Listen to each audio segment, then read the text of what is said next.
For many, working in social care is all about the human connection. It's those personal moments, like the shared stories and hands-on care, that bring real meaning and support to people's lives. But we know this isn't always possible because of how busy we are. This is where artificial intelligence, or AI, can help. Think of AI as a support for daily tasks like routine paperwork or summarizing reports quickly. AI can help with admin, creating the time and space you need to truly be present with the people you support. However, this only works if we understand its limitations and use AI properly.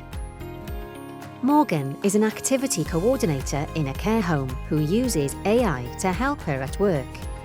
To stay safe, she uses approved tools.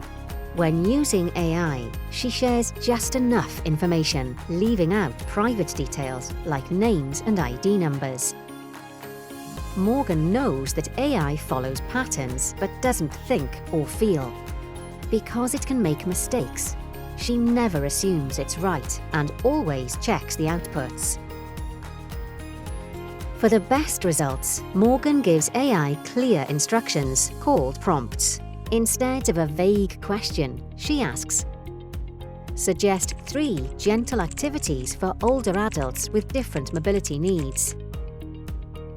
Morgan also knows that AI doesn't understand everyone's story.